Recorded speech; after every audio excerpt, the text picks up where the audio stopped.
you are planning to visit Kenya and spend your time in Nairobi, which are the things you'll find expensive for you if you're a foreigner? Those are the things I'm going to mention. Of course, others are cheap, but there are some things which are expensive even for people coming from the US. You try to calculate the price and you notice that the price in the US is low than the price in Kenya. But most of these things are imported, especially from Europe. Now, which are these things?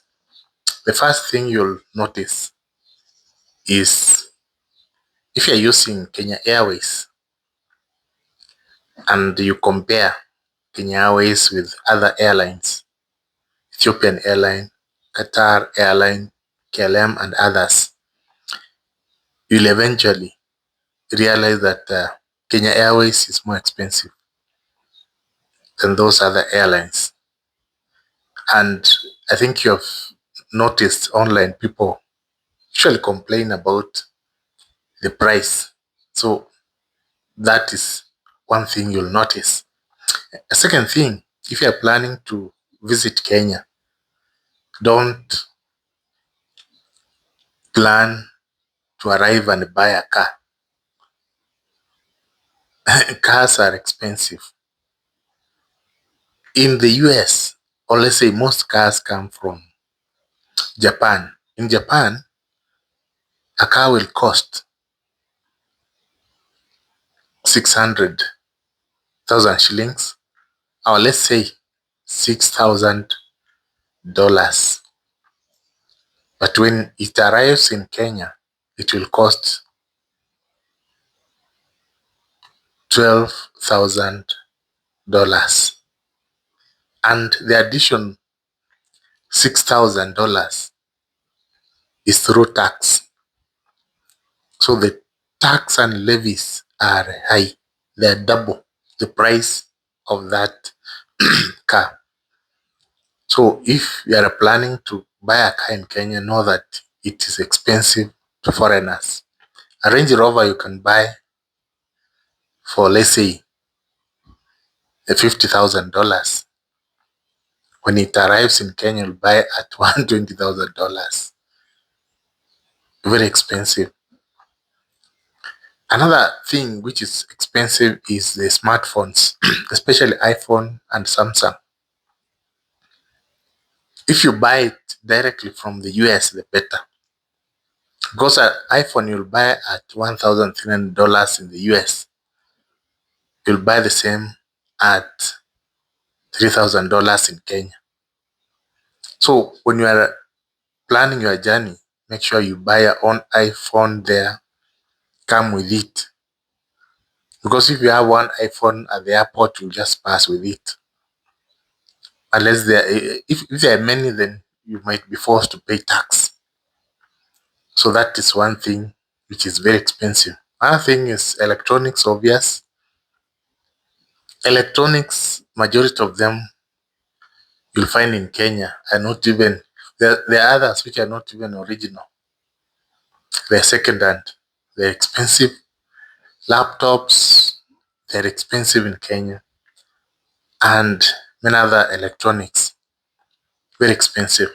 Another thing, when you arrive in Kenya, I know most people prefer to live in Airbnb. Airbnb is expensive lifestyle because the place you are going to live, for example, Kilimani, Kileleshwa, Westlands, you'll pay $70 to $150 per day. And per month, you'll spend more than $1,500. But if you decide to rent a house, let's say a studio is just one room with a toilet inside where you can place a bed and a table and a seat. You spend around $400, very cheap. If it's one bedroom, spend around $700. It's cheaper. So when you arrive, you can live in an Airbnb for some time as you look for an apartment where you can rent for long term, because Airbnb is not sustainable long term. It's only sustainable for some few days. So that's another expensive thing you'll get in Kenya. So apart from those things, which other thing is expensive? There is nothing. Something like food is cheap unless you are going for five-star hotels where food is at least overrated. Another expensive thing you can get is when you want to buy property. If you want to buy a house or land, here in Kenya it's expensive. You will compare, just go online and compare prices of houses in Nairobi and some estates in the US.